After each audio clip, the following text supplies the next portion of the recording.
ما لا تعرفونه عن سرقة القرن. 5 شركات فاسدة تحصل على توكيلات مزورة من شركات عالمية كبرى لها تأمينات ضريبية في المصارف العراقية. سيارات صغيرة وشاحنات كبيرة تنقل 3 تريليون و700 مليار دينار عراقي إلى أماكن مجهولة. كيف تواطأت هيئة الضرائب ومصرف الرافدين في تمرير سرقة القرن؟ السلام عليكم. ما كنت أنوي فتح صفحة سرقة القرن لأن ما عندي معلومات كانت الحقيقة، وما قيل عنها بالإعلام ربما يغني، لكن التقرير الذي كتبه وزير المالية الدكتور علي عبد الأمير علاوي فيه تفاصيل مهمة تستحق التوقف عنها. الرجل أراد أن يوضح هاي التفاصيل حتى يبرد امتى أولا، وحتى بالقراءة هذا الملف أي واحد يقرأ يفتهم الدولة شلون منخورة. رغم أنه قال ثنايا التقرير، قال هذه السرقة لا يمكن أن تتم لو لم يكن هناك رؤوس من ساسة كبار ومن مسؤولين كبار يشغلون أماكن يعني مواقع رفيعة في الدولة داخلين بهاي القضية. يعني نور زهير مو وحده، ولا ضياء الموسوي وحده، ولا الآخرين جماعة نور زهير وحدهم. إذا ماكو غطاء سياسي وغطاء فني وغطاء لوجستي وغطاء حزبي يقف وراء هؤلاء ما ممكن تتم 3 تريليون و700 مليار دينار بما يعادل 2.5 مليار دولار سرقت من البنوك العراقية. طبعا أنا آخذ على الدكتور علي عبد الأمير علاوي أنه يتحاشى ذكر الأسماء. ربما أكو واحد يخاف وأكو واحد يستحي، وهو يجوز يستحي ويجوز يخاف من أن تطال أيديهم. ما أعرف، يعني الرجل ما أعرف ظروفه، لكن باعتباره مطلع فالمسؤولية الوطنية والأخلاقية تفرض عليه أن يكشف عن أسماء المتورطين الكبار. هو كشف الآلية بس تحاشى ذكر أسماء المتورطين الكبار بها. طبعا هو دكتور علي عبد الأمير علاوي استوزر للفترة من مايس 2020 إلى آب 2022 في حكومة مصطفى الكاظم. يتحدث عن الأمانات الضريبية. هسه احنا أولا نعرف منين انباقت هاي الفلوس. هاي الفلوس شلون انباقت؟ اكو شيء اسمه الودائع الضريبية أو الأمانات الضريبية. شنو الوديعة الضريبية؟ مثل ما يعرفها الدكتور علاوي، الوديعة الضريبية هي عبارة عن ضريبة مسبقة. يعني الشركات الكبرى التي تتعاقد مع الدولة تخلي 7% من نسبة من العقد. إذا متعاقدة بمليار تخلي 70 مليون، تخلي 70 مليون من العقد بالمصرف. إذا متعاقدة مليون تخلي 70,000 وهكذا. هذا وين يروح؟ هذا حتى يكون غطاء لتسديد الضرائب. وإذا بقى هذا المبلغ 5 سنوات وما طالبت به الشركة يروح لخزينة الدولة.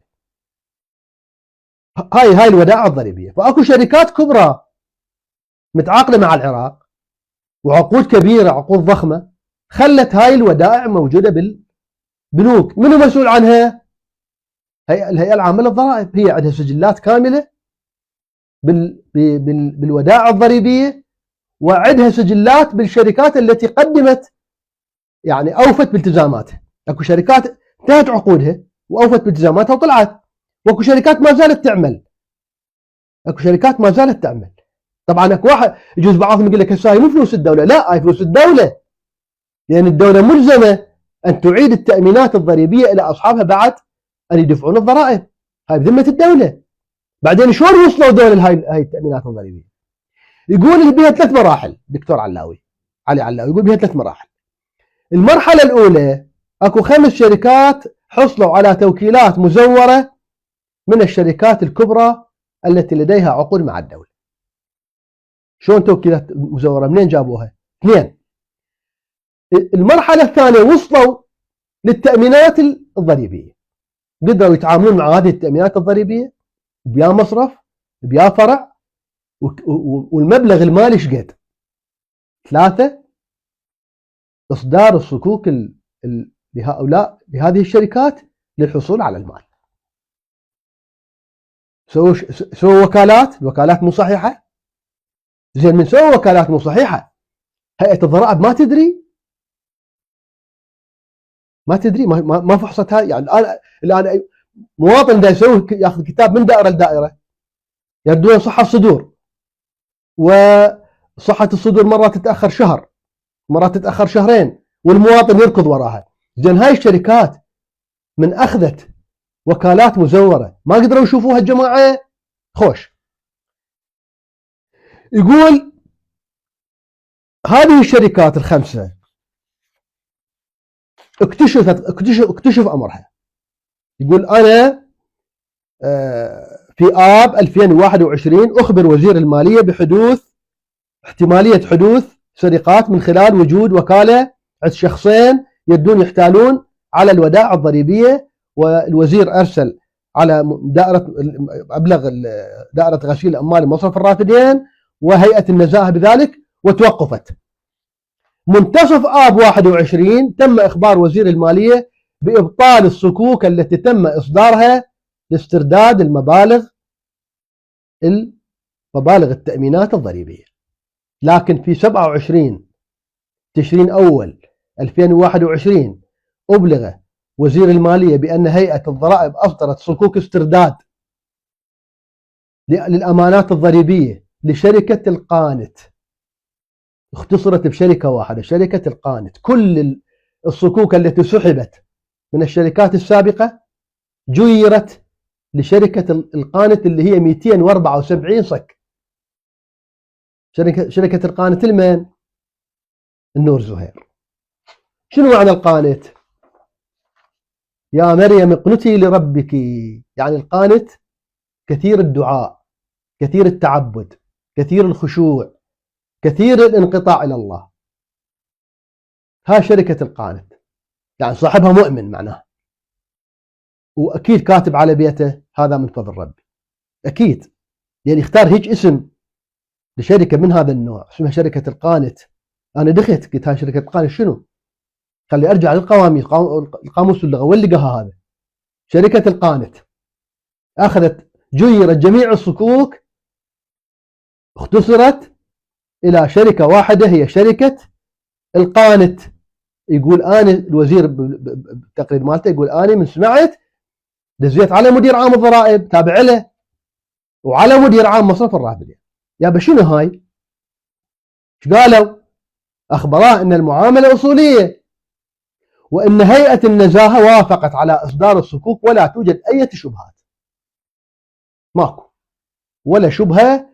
الضرائب قالوا له ومصرف الرافدين قال له. خلينا نتوقف عند هذا. الضرائب ما تأكدوا من الوكالات اللي جابها شركة القانت؟ ما سئلوا شركة القانت شنو تاريخها بالعمل التجاري والعمل المصرفي؟ ما دزوا على مدير شركة القانت وقابلوه قال تعال هاي شنو الوكالات؟ ما اتصلوا بالشركات الكبرى اللي هي تعمل بالعراق وسئلوهم، قال لهم يابا انتم مطين وكالات شركة القانت، تعرفون ابو شركة القانت هذا؟ يعني مو معقول. عشرات الأسئلة وكل سؤال ما له جواب، عشرات الأسئلة تثار وتبنى على هذه المعلومات وماكو جواب، ما حد يقدر يجاوب.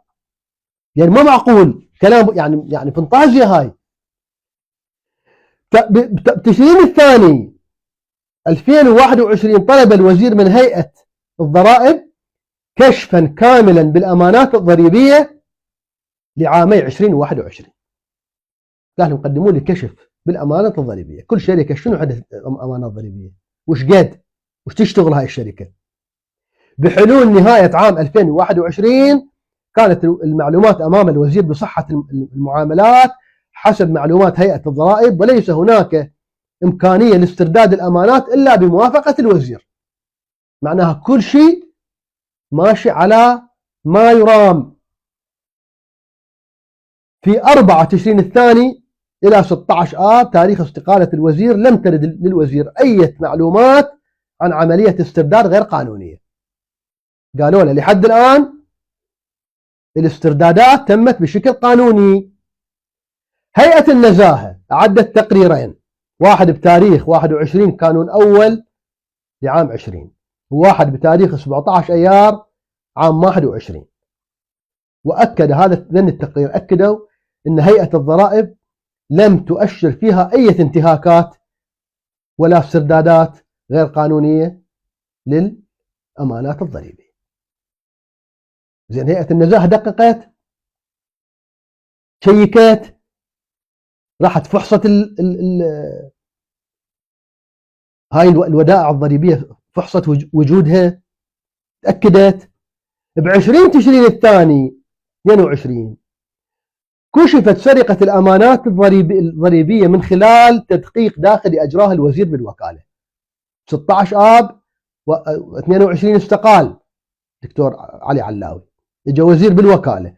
هذا الوزير سمع إشاعات بالشارع، انباقت الأمانات الضريبية، انباقت الودائع الضريبية، راحت سمع إشاعات بالشارع. فتح تحقيق داخلي، بالتحقيق الداخلي كشف الشركات الوهمية، وكشف العملية شلون تمت، والمبلغ الذي تم سحبه من مصرف الرافدين صار أمام الوزير. شلون سحبوا المبلغ؟ أخذوا صكوك وسحبوا هذا المبلغ. زين، مصرف الرافدين من يفتح حساب الشركات غير يتأكد. هسه خلي مواطن يروح عنده 100,000 دينار يريد يفتح حساب مصرف الرافدين، بسهولة يفتحون له حساب 100,000 معاملة وأصعد وبطاقة السكن وبطاقة تموينية والجنسية وشهادة الجنسية ومنين جبت 100,000 يلا يفتحوا له حساب. زين، شلون فتحوا حساب ل5 شركات مشبوهة؟ وشلون مصرف الرافدين دفع هذا المبلغ 3 تريليون و700 مليار دينار عراقي دون أن يخبر هيئة الضرائب؟ وليش هيئة الضرائب ما سجلت هذا المبلغ عندها؟ طبعا بالمصرف يسجل، لأن المقاصة تصير غصبا على المصرف يسجل عنده. وين اخذوهن الجماعة؟ خلوهن بسيارات صغيرة وشاحنات كبيرة. المبلغ ما تتخيلون، يعني 3 تريليون و700 مليار دينار عراقي ما تشيل سيارة ولا سيارتين ولا 3، يعادل 2.5 دولار. خلوه بسيارات صغيرة سيارات كبيرة ونقلوه، طبعا كله داخل العراق أول مرة. بعدين شلون دوروه؟ قسم شركات تشترك مزاد بيع العملة. شوفوا امتدادات الفساد وين. شركات تشترك بمزاد بيع العملة، أخذوا جزء من هذا المبلغ اشتروا به دولار. وين طلعوه؟ خارج العراق على طريقة نافذة بيع العملة، على أساس يطلعوه حتى يستوردون به بفواتير مزورة طبعا واحتيال. طلعوا قسم من هذا المبلغ وين؟ خارج العراق عبر نافذة بيع العملة. وقسم خبوه عند أعوانهم وذيولهم والمتعاونين معهم والمتسترين عليهم داخل العراق. سووا به؟ وين يودوه؟ يشترون ببيوت وعقارات. ما تشوفون بعض مناطق بغداد وصل بها المتر ب20 و25 ألف دولار، خلافا لكل الدنيا. طول عاصمة بالكون ترتفع بها أسعار العقارات مثل ما بغداد. ليش؟ لأن أكو ناس عندهم غرف فلوس مليانة فلوس، بيوت كاملة قافلها مليانة دولارات. وين يودوها؟ يشتري بها عقارات. فطبعا ترتفع. ليش ما كان يشتري؟ ما يعامل. يعني هذا الماخذ 3 تريليون دينار و700 مليار دينار عراقي، 3 تريليون و700 مليار، وين يوديها؟ يشتري بها عقارات، ويشتري بها، وطبعا وقسم من هذا المبلغ طلع خارج العراق. خارج العراق ايش راح يسوون؟ ايضا اشتروا بعقارات. واشرت انا اشاره سريعه الى عقارات اشتراها لا لام حاء تاء في عاصمه قريبه، اشترى الشقه ب5 ملايين، اشترى له 20 شقه وساعات من هاي الثمينه جدا. هذا نعرفها، بس ان شاء الله راح نعرف كل الاسماء، وراح نعرف كل العقارات، وراح نعرف هاي المليارين ونص ايش قد رجع منهن للدوله، وش قد الان موجود خارج العراق، ومن هم الابطال. وراح اقدم اسئله كامله عن هذا التقرير للدكتور علي علاوي يجاوبني عليها ان شاء الله. انتظرونا نكمل ملف تقرير الامانات الضريبيه وسرقه القرن في الحلقات القادمه. السلام عليكم ورحمه الله وبركاته.